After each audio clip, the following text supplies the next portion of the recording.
안 대표로서는 다른 길을 갈 수가 없는 거죠. 첫 번째 뛰어넘어야 되는 허들은 국민의힘과의 연대입니다. 이 안철수 대표가 더 공을 들여야 될 것 같아요. 김종인 비대위원장이. 왜냐하면 입당은 안 할 가능성이 높아요. 왜? 입당을 하게 되면 안 대표의 경쟁력 죽을 수밖에 없겠죠. 이 안철수 대표가 차별화를 가지고 있는 건 중도힘이에요. 두 번째 본인의 과제는 이 중도층을 얼마만큼 더 많이 견인해내느냐. 국민의힘은 말 그대로 안철수 블랙홀에 접어들게 되는 거죠. 서울시정 운영에 대한 비전을 제시했을 때 호소력이 있을까? 이게 결정적으로 봐야 되겠죠. 네, 여러분 안녕하십니까. 안철수 국민의당 대표가 전격적으로 서울시장에 출마하겠다 이렇게 선언을 했습니다. 시민 후보 또 야권 단일 후보가 돼서 문재인 정권의 폭주를 멈추는 견인차 역할을 하겠다 이렇게 얘기를 하면서 2022년 대선 불출마까지 시사했습니다. 과연 안철수 대표의 승부수 어떤 효과를 거둘지 이 문제 놓고 배종찬 인사이트K 연구소장과 얘기 나누겠습니다.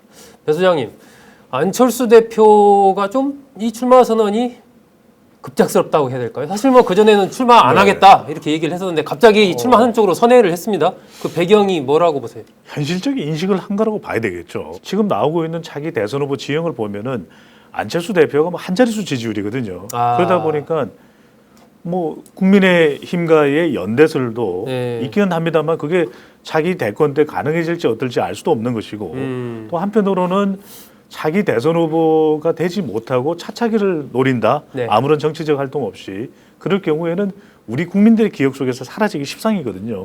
이 안철수 대표로서는 서울시장으로 나가서 검증을 받는 것이 이제는 하나의 불가피한 선택이 돼버린 겁니다. 배 소장도 여러 차례 방송에서 말씀드렸던 것이 안철수 대표 어떠냐 궁금증을 가지시는 분들이 있어요. 그렇죠. 꾸준히 지난 총선에서 불과 이 비례대표 3명만 배출을 했습니다. 그러다 보니까 안철수 대표의 정치적 운명이 끝난 것 아니냐 이런 이야기도 계속 나오는데 그럼에도 불구하고 지난 총선에서 안 대표의 의료 또 코로나19 자원봉사는 상당히 감동적이었던 부분도 있습니다. 대구에 갔을 때 국민들의 마음을 뭉클하게 한다는 것은 그만큼 그것도 검증이 된 것이거든요. 적어도 의료 현장에 가서 봉사할 수 있는 의사로서의 전문성은 있구나. 그러니까 결국 국민들에게는 검증을 받아야 됩니다. 평가 과정을 거쳐야 되는데 2011년에도 그때 서울시장으로 출마를 했더라면 박원순 시장과 그때 단일화 얘기할 때 내년 보궐선거가 이 서울시장 불출마 10주년이 되는 해거든요.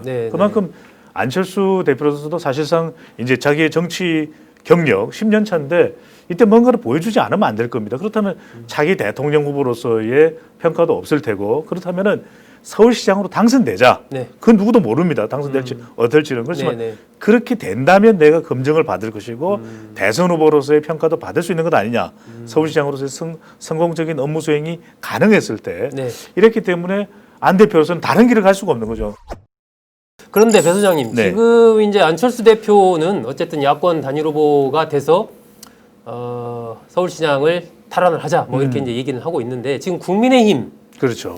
김종인 위원장 특히 약간 싸늘합니다. 시큰둥하죠. 여러 후보 중에 한 명이야 이렇게 얘기하고 있어요. 이게 그래서 인간적인 실타래를 꼬인 실타래를 어떻게 푸느냐인데 김종인 비대위원장보다도 더 중요한 역할은 안 대표로 보여요. 그동안 안 대표 주변에 있는 인물들이 다 철수를 했잖아요. 그러니까 유일하게 안철수한 사람은 안철수 대표밖에 없어요. 이 안철수 대표가 더 공을 들여야 될 것 같아요. 김종인 비대위원장이. 왜냐하면은 안 대표가 출사표를 던졌지만 첫 번째 뛰어넘어야 되는 허들은 국민의힘과의 연대입니다.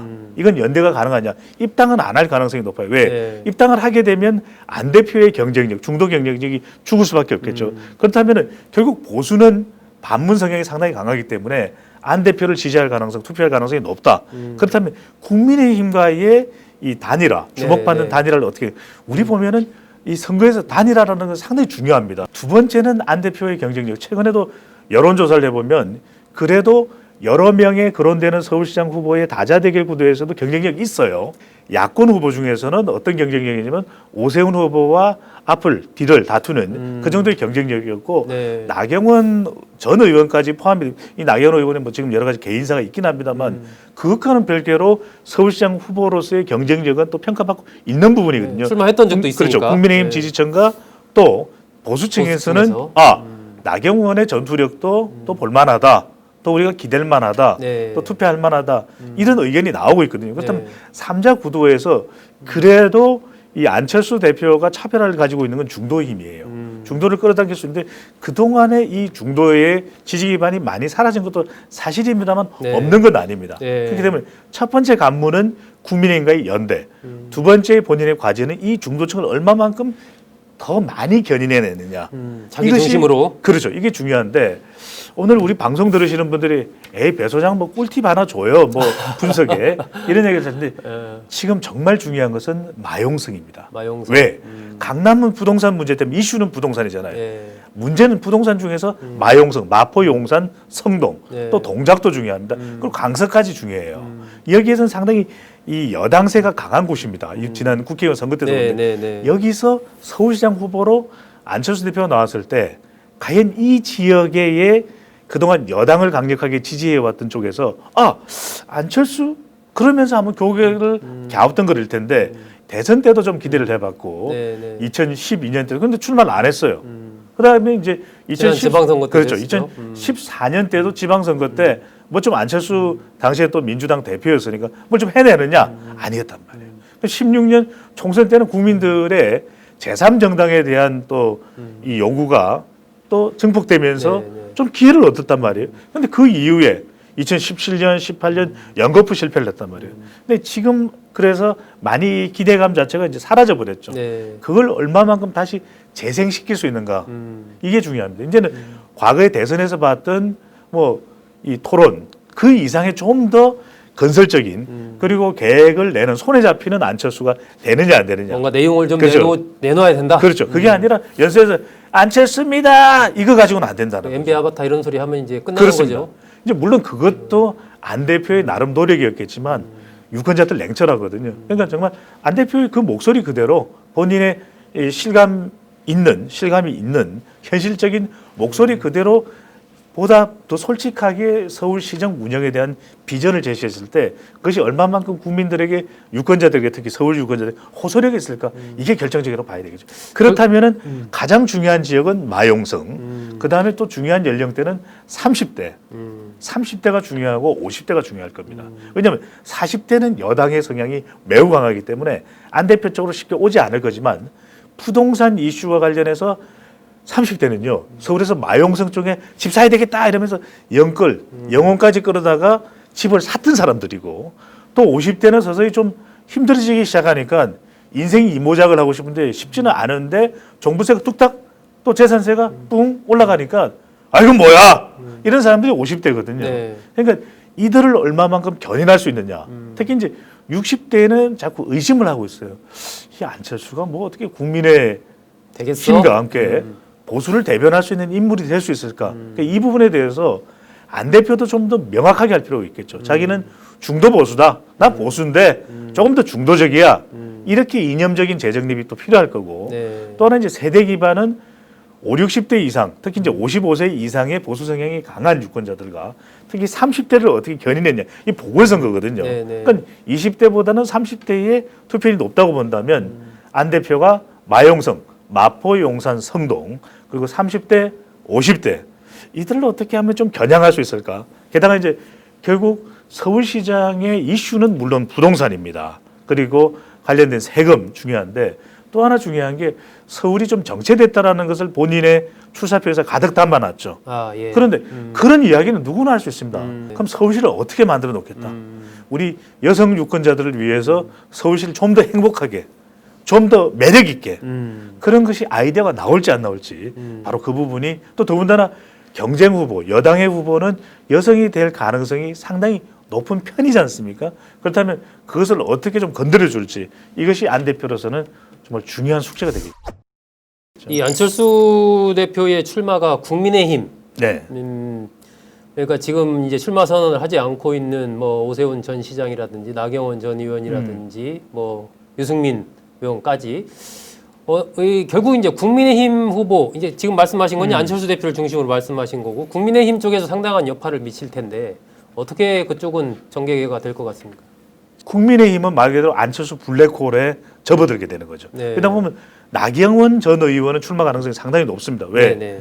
본인의 여당으로부터의 공격에 의해서 본인도 상당히 정치적으로 이게 피폐해진 상황이다. 이걸 주장을 하고 있거든요. 어느 정도 이미 출마 결심을 한 것으로 그러니까요. 보입니다. 그러다 보면 적어도 여기서 이 현직 국회의원이 아니기 때문에 본인의 정치적인 자양분을 계속 키워나가야 돼요. 그렇다면 서울시장 후보로 여성인 나경원 전 의원이 나온다는 것은 그만큼 국민의힘 내에서는 경쟁이 있을 거 아니겠습니까? 안철수 대표가 어떤 단일화 경쟁을 하든 어떻든 간에 그렇게 했는데 이제 오세훈 전 시장의 경우에는 대선 쪽으로 갈 가능성이 높다고 봐야 되겠죠. 이렇게 되면. 서울시장 출마를 안 할 가능성이 크다. 그럼요. 자기가 확실하게 된다는 담보가 있으면 모르겠는데 자 오세훈 전 시장이 당내 경쟁에서도 통과돼야 되고요. 그리고 안철수 대표와도 맞상대를 해야 됩니다. 그래서 본선에 나갔는데 이게 본인이 100% 될 게 확실하면 뭐 오케이 이렇게 되겠죠.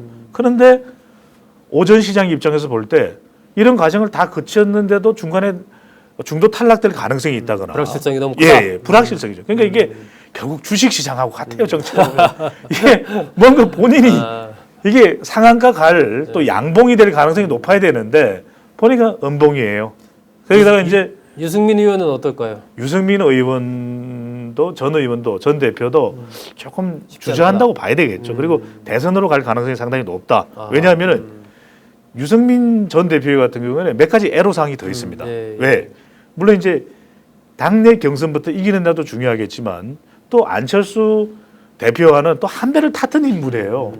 그런데 갑자기 5월 동주골이 돼버리면 이것도 자기의 정치 생명이 난감해지거든요. 가뜩이나 또 이 박근혜 전 대통령과의 관계 때문에 여러 가지 의심을 사고 있는 유승민 전 대표이기 때문에 오히려 본인은 결자 해지를 대선에 초점을 맞출 수밖에 없습니다. 여기 핵심적인 것이 서울시의 수도권에 여론을 얻는 것도 중요한데 우리 가장 중요한 건 홈타운 이펙트입니다. 결국 유승민 전 대표는 대구 경북 TK 탱크거든요. 그런데 이 TK 탱크의 지지를 못 받고 본인은 나는 서울시장 되겠다 정리가 안 됐는데 이렇게 되는 경우에 정치적으로 상당히 죽도밖에 안 될 수가 있다.